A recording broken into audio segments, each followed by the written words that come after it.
ಸ್ನೇಹಿತರೆ, ಮೀಡಿಯಾ ಮಾಸ್ಟರ್ಸ್ಗೆ ಸ್ವಾಗತ ಸುಸ್ವಾಗತ. ಗೆಳೆಯರೆ, ಭಾರತ ತನ್ನ ದೀರ್ಘಕಾಲೀನ ಮಿತ್ರ ಇಸ್ರೇಲ್ ಜೊತೆಗೆ ಅತ್ಯದ್ಭುತವಾದ ಒಪ್ಪಂದವನ್ನು ಮಾಡಿಕೊಂಡಿದೆ. ಅದು ಭಾರತದ ಸ್ಟಾರ್ಟಪ್ ಕಂಪನಿಗಳಿಗೆ, ಅದರಲ್ಲೂ ರಕ್ಷಣಾ ವಲಯದಲ್ಲಿ ಕೆಲಸ ಮಾಡುವ ಅಂದರೆ ಆಯುಧ ತಯಾರಿಕೆಯಲ್ಲಿ ತೊಡಗಿಸಿಕೊಂಡಿರುವ ಕಂಪನಿಗಳ ಭವಿಷ್ಯವನ್ನು ಬದಲಿಸಲಿದೆ. ಅಷ್ಟೇ ಅಲ್ಲ, ಭಾರತದ ರಕ್ಷಣಾ ಕ್ಷೇತ್ರದ ಅಭಿವೃದ್ಧಿಗೆ, ಡಿಫೆನ್ಸ್ ಎಕ್ಸ್ಪೋರ್ಟುಗಳನ್ನು ಹೆಚ್ಚಿಸುವ ನಿಟ್ಟಲ್ಲಿ ಹಾಗೂ ಆಧುನಿಕ ತಂತ್ರಜ್ಞಾನವನ್ನು ಭಾರತ ಪಡೆಯುವಲ್ಲಿ ಈ ಒಪ್ಪಂದ ಮಹತ್ವದ ಪಾತ್ರವನ್ನು ವಹಿಸುತ್ತೆ.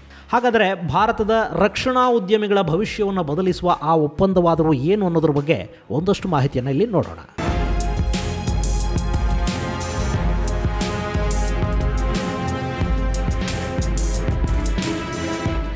ಸ್ನೇಹಿತರೆ, ಭಾರತದ DRDO ಮುಖ್ಯಸ್ಥ ಸತೀಶ್ ರೆಡ್ಡಿ ಮತ್ತು ಇಸ್ರೇಲ್ನ Directorate of Defence Research and Development ಮುಖ್ಯಸ್ಥ ಡಾಕ್ಟರ್ ಡೇನಿಯಲ್ ಗೋಲ್ಡ್ ಭಾರತ ಹಾಗೂ ಇಸ್ರೇಲ್ ನಡುವಿನ ರಕ್ಷಣಾ ತಂತ್ರಜ್ಞಾನಕ್ಕೆ ಸಂಬಂಧಿಸಿದ ಒಪ್ಪಂದವೊಂದಕ್ಕೆ ಸಹಿ ಹಾಕಿದ್ದಾರೆ. ಈ ಒಪ್ಪಂದದ ಪ್ರಕಾರ ಎರಡೂ ದೇಶಗಳು ರಕ್ಷಣೆಗೆ ಸಂಬಂಧಿಸಿದ ಕ್ಷೇತ್ರದಲ್ಲಿ ಜಂಟಿಯಾಗಿ ಕೆಲಸ ಮಾಡುತ್ತವೆ, ಜಂಟಿಯಾಗಿ ಆಯುಧಗಳನ್ನು ತಯಾರಿ ಮಾಡುತ್ತವೆ ಮತ್ತು ಜಂಟಿಯಾಗಿ ಆಯುಧಗಳ ಬಳಕೆ ಕೂಡ ಮಾಡುತ್ತವೆ. ಹಾಗೆಯೇ ಅದಕ್ಕೆ ಅಂತಾರಾಷ್ಟ್ರೀಯ ಮಟ್ಟದಲ್ಲಿ ಮಾರುಕಟ್ಟೆಯನ್ನು ಹುಡುಕುವಲ್ಲಿ ಕೂಡ ಪರಸ್ಪರ ಸಹಾಯ ಮಾಡಿಕೊಳ್ಳುತ್ತವೆ.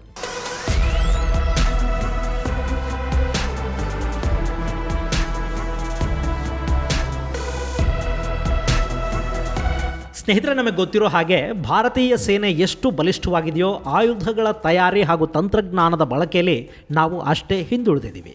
ಭಾರತದ ರಕ್ಷಣಾ ಕ್ಷೇತ್ರ ಅನುಭವಿಸ್ತಿರೋ ಸಮಸ್ಯೆಗಳ ಬಗ್ಗೆ 1968ರಲ್ಲೇ SS Khera Indian defence problem ಅನ್ನೋ ಒಂದು ಪುಸ್ತಕವನ್ನು ಬರೀತಾರೆ. ಅದರಲ್ಲಿ ಭಾರತದ ರಕ್ಷಣಾ ಇಲಾಖೆ ಅನುಭವಿಸ್ತಿರೋ ಸಮಸ್ಯೆಗಳ ಬಗ್ಗೆ ಅತ್ಯಂತ ವಿವರವಾಗಿ ಹಾಗೂ ಕೂಲಂಕಷವಾಗಿ ದಾಖಲಿಸ್ತಾ ಹೋಗ್ತಾರೆ.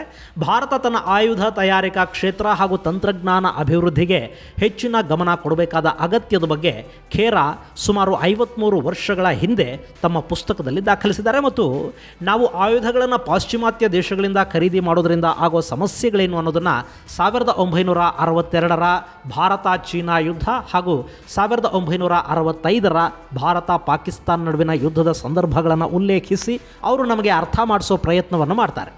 ಆದರೆ ದುರಂತ ಏನು ಗೊತ್ತಾ, ನಾವು ಇವತ್ತಿನವರೆಗೂ ಕೂಡ ಸಂಪೂರ್ಣವಾಗಿ ರಕ್ಷಣಾ ಕ್ಷೇತ್ರದಲ್ಲಿ ಸ್ವಾವಲಂಬನೆಯನ್ನು ಸಾಧಿಸೋದಕ್ಕೆ ಸಾಧ್ಯವಾಗಿಲ್ಲ ಮತ್ತು ವಿದೇಶಗಳ ಮೇಲಿನ ಅವಲಂಬನೆಯಿಂದ ನಮಗೆ ಮುಕ್ತಿ ಸಿಕ್ಕಿಲ್ಲ ಅನ್ನೋದು.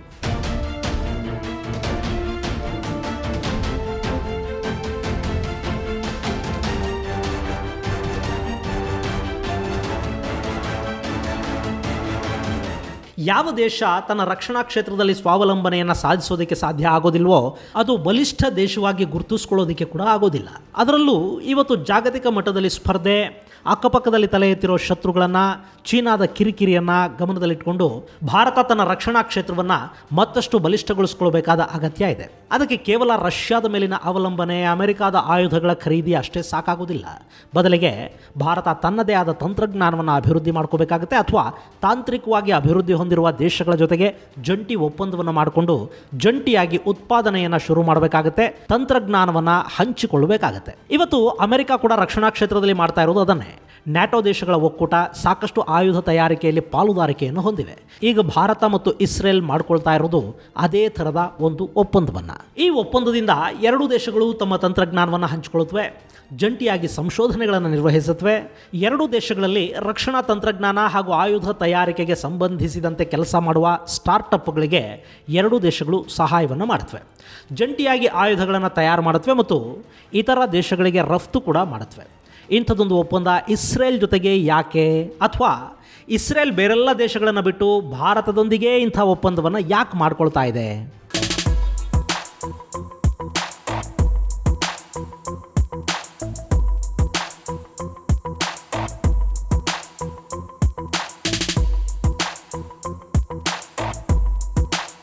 ಸ್ನೇಹಿತರೆ, ಭಾರತ ಮತ್ತು ಇಸ್ರೇಲ್ ನಡುವೆ ಅತ್ಯುತ್ತಮ ಸಂಬಂಧಗಳಿವೆ. ಎರಡೂ ದೇಶಗಳು ಭಯೋತ್ಪಾದನೆಯ ವಿರುದ್ಧ ಹೋರಾಡ್ತಾ ಇವೆ. ಕಾರ್ಗಿಲ್ ಯುದ್ಧದ ಸಂದರ್ಭದಲ್ಲಿ ಇಸ್ರೇಲ್ ಭಾರತದ ಜೊತೆಗೆ ನಿಂತುಕೊಳ್ತು. 2017ರ ನಂತರ ಎರಡೂ ದೇಶಗಳ ಸಂಬಂಧಗಳು ಮತ್ತಷ್ಟು ಗಟ್ಟಿಯಾಗಿವೆ. ಮೊನ್ನೆ ಬಾಲಕೋಟಲ್ಲಿ ನಡೆದ ಏರ್ ಸ್ಟ್ರೈಕ್ಗೆ ಭಾರತ ಬಳಸಿದ ಗೈಡೆಡ್ ಮಿಸೈಲ್ಗಳು ಕೂಡ ಇಸ್ರೇಲಿ ಟೆಕ್ನಾಲಜಿಯನ್ನು ಹೊಂದಿದ್ವು. ನಮ್ಮ ಮಿಗ್ ವಿಮಾನಗಳು, ಮಿರಾಜ್ ಹಾಗೂ ರಫೇಲ್ಗಳಿಗೆ ಕೂಡ ಇಸ್ರೇಲಿ ರಡಾರ್ ಟೆಕ್ನಾಲಜಿಯನ್ನು ನಾವು ಬಳಸ್ತಾ ಇದ್ದೀವಿ. ಇನ್ನು ತಂತ್ರಜ್ಞಾನ ಅಂತ ಬಂದಾಗ ಇಸ್ರೇಲ್ ಜಗತ್ತಿನ ಬಹುತೇಕ ದೇಶಗಳಿಗೆ ಹೋಲಿಸಿದರೆ ಸಾಕಷ್ಟು ಅಭಿವೃದ್ಧಿಯನ್ನು ಹೊಂದಿದೆ. ಆರ್ಟಿಫಿಷಿಯಲ್ ಇಂಟೆಲಿಜೆನ್ಸ್ನ ವಿಷಯದಲ್ಲಿ ಇಸ್ರೇಲ್ನ ಸಾಧನೆ ಎಷ್ಟಿದೆ ಅಂದರೆ, ಅವರು ತಮ್ಮದೇ ದೇಶದಲ್ಲಿ ಕುಳಿತು ಇರಾನ್ನ ಅಣ್ವಸ್ತ್ರ ಸಂಶೋಧಕ ಕೇಂದ್ರವನ್ನು ಹ್ಯಾಕ್ ಮಾಡ್ತಾರೆ, ಅದರ ಮೇಲೆ ಸೈಬರ್ ದಾಳಿ ನಡೆಸ್ತಾರೆ, ಅಲ್ಲಿನ ನ್ಯೂಕ್ಲಿಯರ್ ಸೈಂಟಿಸ್ಟನ್ನು ಆರ್ಟಿಫಿಷಿಯಲ್ ಇಂಟೆಲಿಜೆನ್ಸ್ ಬಳಸಿಕೊಂಡು ಕೊಂದು ಹಾಕ್ತಾರೆ. ಇದು ಆಧುನಿಕ ಯುದ್ಧ ತಂತ್ರಜ್ಞಾನದ ಒಂದು ಮಾದರಿ.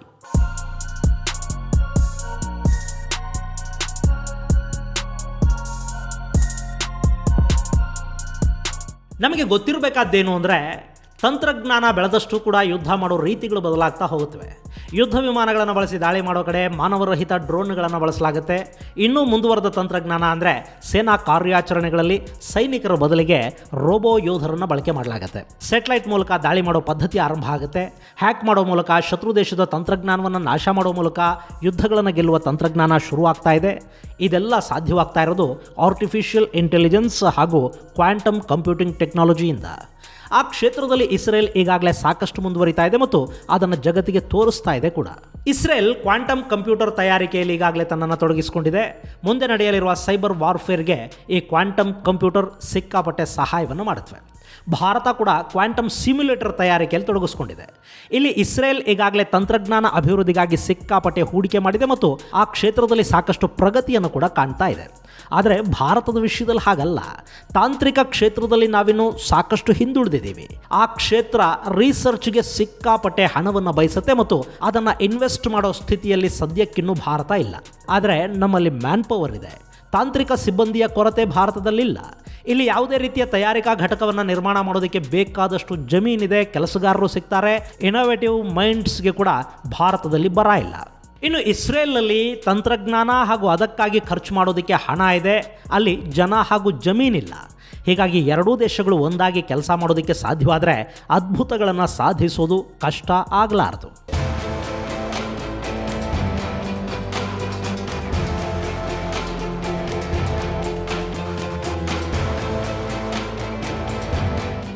ಇನ್ನು ಭಾರತ ಚೀನಾದ ಥರ ತಂತ್ರಜ್ಞಾನವನ್ನು ಕದ್ದು ಬಿಡುತ್ತೆ, ಇನ್ನೇನೋ ಮಾಡಿಬಿಡುತ್ತೆ, ರಿವರ್ಸ್ ಇಂಜಿನಿಯರಿಂಗ್ ಮಾಡುತ್ತೆ ಅನ್ನೋ ಭಯ ಕೂಡ ಇಲ್ಲ.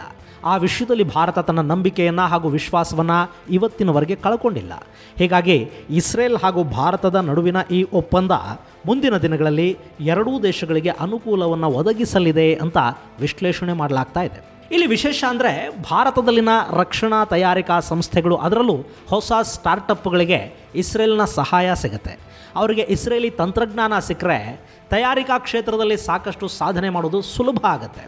ಹೀಗಾಗಿ DRDO ಹಾಗೂ DDRD ಮಾಡಿಕೊಂಡಿರೋ ಈ ಒಪ್ಪಂದ ಅತ್ಯಂತ ಮಹತ್ವದ್ದು ಅಂತ ಅನ್ನಿಸ್ಕೊಳ್ತಾ ಇರೋದು.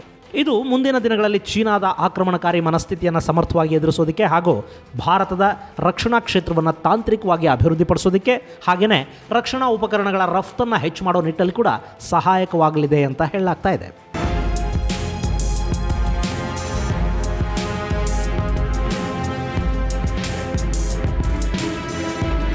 ಆದರೆ ಗೆಳೆಯರೆ, ಇಂಥ ಯೋಜನೆಗಳು, ಒಪ್ಪಂದಗಳು ರಾತ್ರೋರಾತ್ರಿ ಫಲವನ್ನು ಕೊಟ್ಟು ಬಿಡೋದಿಲ್ಲ. ಇದರ ಫಲಿತಾಂಶವನ್ನು ನೋಡೋದಕ್ಕೆ, ಲಾಭಗಳನ್ನು ಅನುಭವಿಸೋದಕ್ಕೆ ಒಂದೆರಡು ದಶಕಗಳ ಕಾಲಾವಧಿ ಆದರೂ ಬೇಕಾಗತ್ತೆ.